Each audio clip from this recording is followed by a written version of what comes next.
I'm just playing, guys. We all know the worst drivers aren't women. Just a joke, just a joke. I'm just joking. We know the worst drivers are actually Nissan Altima and Nissan Maxima drivers. We know that. Or maybe Dodge Challenger, Dodge Chargers, or just any Ram driver for that matter. So there's an old saying that goes something like this. What do you tell a woman with two black eyes? Nothing. He's already been told twice. Nah, I'm just playing. I'm just playing. This is a funny quote from a movie that I like to watch. But for real though, maybe there needs to be another saying, and that would be, what do you tell a woman with two amputated arms? Oh man, that's just a crazy picture that we had from when we were in Atlanta, staying at the Omni Hotel. But really and truly though, I came across this crazy story, which is maybe just one more. What do you tell a woman who's too sleepy or too drowsy to drive? Don't. An incredible story right now. Man thrown out of a moving RV after his wife falls asleep at the wheel and then smashes the vehicle into a center divider on the freeway. He says he thought he was going to die, but somehow he survived and is sharing his terrifying story from his hospital bed. This happened on the 14 freeway in the Newhall area. Amazingly, it was all caught by a driver's dash camera. You can see the man tumble onto the freeway and narrowly avoid being hit by oncoming traffic. Or help, because this lady about killed her husband as she fell asleep behind the wheel of their RV driving down the interstate. I had just unbuckled my seatbelt. It was only unbuckled for 5 seconds. I noticed my wife had dozed off. So instead of going straight down the 14, we were headed toward the median. And I tried to grab the steering wheel, but before I could grab the steering wheel, we already had impact. The impact threw him out the driver's side window. He flew over the divider onto a busy 14 freeway in the Newhall area. He was tossed 170 feet as the RV was going roughly 60 miles an hour. I don't know how this joker got thrown out of the RV on the interstate. I don't know how this happened, and she kept going. Cordell has road rash covering 60% of his body, multiple broken bones, and 17 stitches. His biggest takeaway? If you didn't think there were a higher power before this, something is wrong with you, because there is. And I am a living witness, and I've got a living testimony to tell. Crazier than that is that he didn't die, he didn't get run over by a car, and people like caught the whole thing on video. Like, that's the world we live in today, folks. Everything is on video and everything is on the internet. And it's kind of like that runaway truck that lost his brakes and just barreled through this town and crashed into a car dealership. That was wild. Nobody was killed. I don't even think anybody was injured, but every possible angle, it was like damn Michael Bay was recording this joker filming a movie, and they caught this between dash cams and doorbell cams and red light cams and every other camera that's out there. So maybe there might have even been a damn YouTube vlogger walking around with his GoPro recording that joker. So a lesson to be learned here. Moral of the story is careful what you do out there, because somebody's probably watching you and recording you.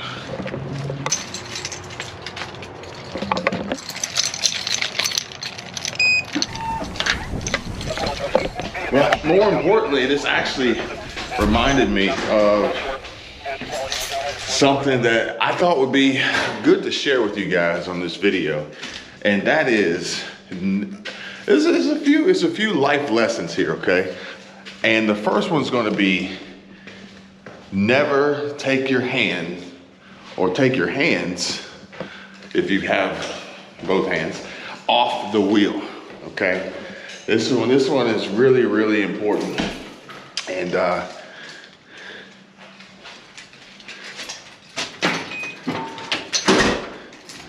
And it's just like a little reminder from some track days. Michelle and I, we used to do track days. We used to do Just Track It and the SCCA Track Night in America. We never got an opportunity to do Jay-Zilla or we got Jay-Zilla, and who was the other one that did track days? I don't remember. And we also almost joined the driving club at Road Atlanta, but I'm actually glad we didn't, because I didn't at the time. I had a F80 BMW M3. We ended up getting rid of it because I didn't love it, and also we don't live there anymore. So that would have been quite the haul to make it for the monthly track event, track day. So yeah, good thing we didn't do that one. But most importantly, when you're on the track, is you never take your hands off the wheel. And I think that this is really important, especially now, considering the situation that we're in. And I really expected there to be people up here and I wouldn't get this place to myself. But I kind of lucked up here. I don't know if it's better with or without the light. But anyway, yeah, you keep your hands on the wheel because you always want to have full control of the vehicle and have the ability to have full control of the vehicle. And it's kind of hard to do that if you don't have your hands on the wheel. Pool looks pretty cool at night, right? Honestly, it's not even that bad out, and the pool's heated, so it would actually probably be a great night to jump in the pool. And what I might do is see if Michelle want to come down and use a fire pit, because she said she wanted to, but it rained, so everything's a little wet, so we'll have to bring a towel. But they cleaned it up really good, because there was a bunch of debris in that pool after that tornado. But anyway, keep your hands on the wheel. In this situation that we're in right now, with craziness going on in the jobs market, craziness going on in the economy, craziness going on in Washington, craziness going on overseas, craziness possibly going on at home, don't let go of the wheel. Keep your hands on the wheel, okay? Because this is really, really important. And it's twofold here, because not only are we talking about keeping your hands on the wheel, but we're also talking about keeping your eyes on the road, okay? Now this is simple and easy, basic 101, but it actually kind of like popped into my mind today as we were leaving. We went to Walmart. We got a little video we did at Walmart, so it's on the other channel if you want to check it out. But we went to Walmart and we were leaving. Today was a really, really foggy day. I'll see if I can get the picture from Michelle to show you. She took a picture of how foggy it was. Really, really foggy day. And most of the people around here were taking it easy, driving slow like they normally do, because nobody here is really in a hurry. We're in like a retirement community. And but there was one guy whipping and weaving through traffic. It's like, dude, it's not that serious. But regardless, today wasn't the ideal driving conditions, and I'm more concerned about our safety than getting anywhere on time, for which we really don't have anywhere we have to be on any specific time frame. So as we're leaving Walmart, it's wet. It just poured while we were inside the store, and we were trying to get into the flow of traffic into 3 lanes. And you know, 3 lanes of traffic, 2 lanes of traffic, those are some sketchy situations, because as you go to merge in, there's going to come a point in time where you're completely blind. And in that time where you're completely blind, someone could change lanes and completely wreck and ruin your day. No pun intended. So I didn't feel comfortable in the situation. There were cars behind me. Obviously, there's the possibility and expectation that some of these folks may be less patient than me and would be upset with me waiting to protect me and my family, and possibly even them from, you know, being a part of this accident. And so I just waited. And what I did was I waited until the light changed, the traffic flow stopped, and I had free reign to merge into any of the 3 lanes that I wanted to.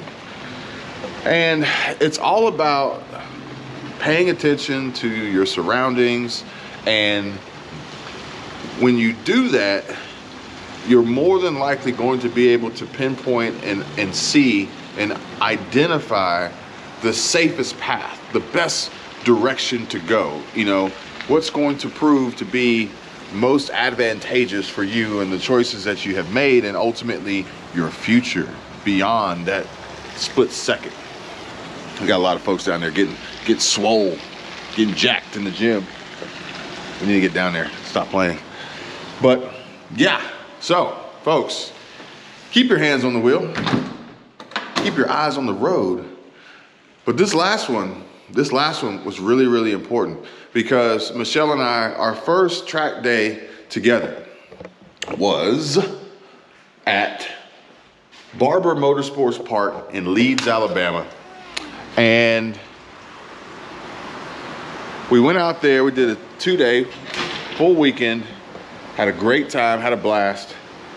We took out a 2017 Camaro ZL1, 6-speed, 650 horsepower, 650 pound-feet of torque. Just put brand new Michelin Pilot Sport Cup 2s on it because the Goodyear Eagle F1 were completely toast. Eagle F1 supercar, I think they're supercars. And we were ready to rock and roll. We sit in the classroom. We were ready to rock and roll. We were in the classroom. You have to do the training. You have to do the education. Now, prior to that, we had watched videos of other people's dash cam footage of the track, learning the track, getting familiar with the track virtually, having not been at the track yet. And we were trying to get well versed and as comfortable and acclimated with this track. It might have been something like 16 turns, maybe, I don't remember exactly. And we're in the classroom, we're doing all the training, but when you go on the track, we were novice, so we had an instructor, Chris Dansbury, I think. He ended up living right down the street from us in Georgia, and we met him in Alabama, and we didn't know we were pretty much neighbors. And friends of friends, and 6 degrees of separation, all that good stuff. But anyway, he, in the classroom, in the training, the instructors, everybody, they want everyone to be safe. They want everybody to have a great time, and they want everybody to come back in one piece. Now, granted, we bought the insurance, so in case we had a complete catastrophe, we would be covered. But we didn't want to use the insurance, and we wanted to enjoy both days. And the other thing is, it's not a selfish reason, but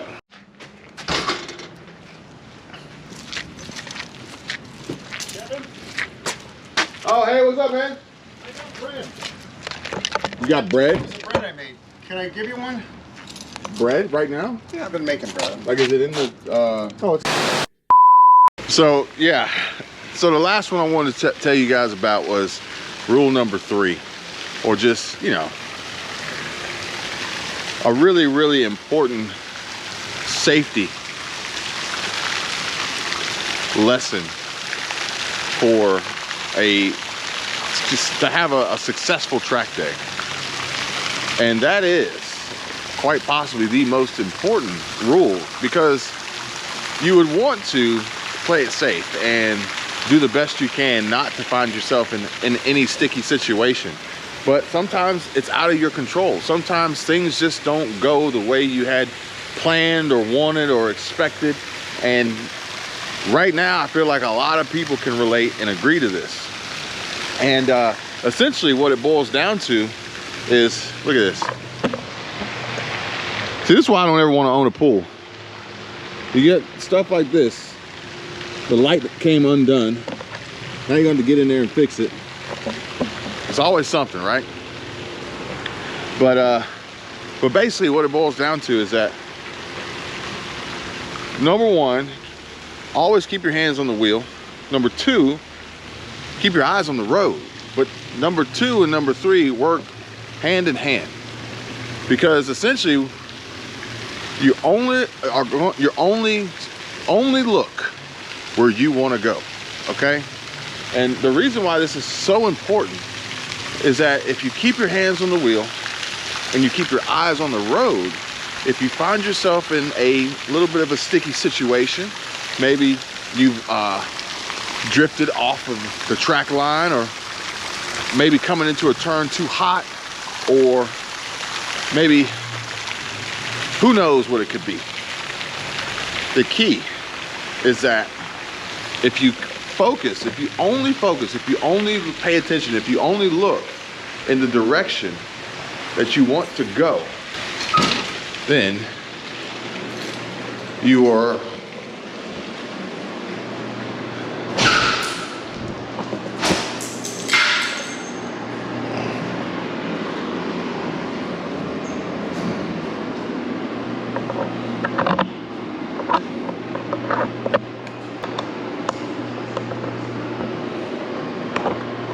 then you're going to break your GoPro handle, which I just did. And the other day I thought I cracked it. I thought I cracked it when I extended it. But if you find yourself in a sticky situation and you're barreling at a high rate of speed towards a wall or a barricade or runoff or maybe even another car, and the best way to avoid this collision, this potentially catastrophic or potentially possibly fatal ending, is to look the other way. Because essentially the way it works is where your eyes are is where your hands are, and essentially where your car is going to go. So if you don't want to crash into that wall that your car is sliding towards, then here's a hint, here's a little tip. Don't look at the wall. Look at the track. Look at the line. Look at the safe area. Look at where you want to be versus where you feel like you're drifting towards or falling towards or potentially going to end up. Avoid looking at that, because that is a distraction. And if you whatever you focus on is where you're going to end up. So, like I said, keep your hands on the wheel, keep your eye on the road, keep your hands on the wheel, keep your eyes on the road, and focus only on where you want to go and where you want to be and where you want to end up. And odds are you're going to have a much greater likelihood of reaching that destination opposed to where you don't want to be. So, thanks for listening to me yap and chat. I'm gonna head over to my buddy Patrick's place now. He's got some bread for me, and we're gonna meet up tomorrow and talk about his new YouTube channel. I mentioned him before after his 60th birthday and how he wanted to start a YouTube channel, and I'm so excited that he's going to do it because he has some amazing stories to share, to tell, and such a great attitude despite all the challenges that he's faced and where he's been. And yeah, he's a fighter. He's a fighter for sure. But he's also a super cool dude. And so this should be some really great content, great storytelling. Hey, there's a Nissan Altima driver right there. So really looking forward to that. And I'll let you guys know how this bread tastes. He's also a chef, by the way. He's had, I think, 9 different restaurants between Chicago and Florida. And he knows his way around the kitchen. So until next time, guys, see y'all later. I can tell you my problems, meditating my silence, but I keep pushing my pen, rotating my stylus. Brokenness feeling like sin, now no Creflo dollar. Used to be left on red, now all the girls go holler. Now all the girls go follow. All the fake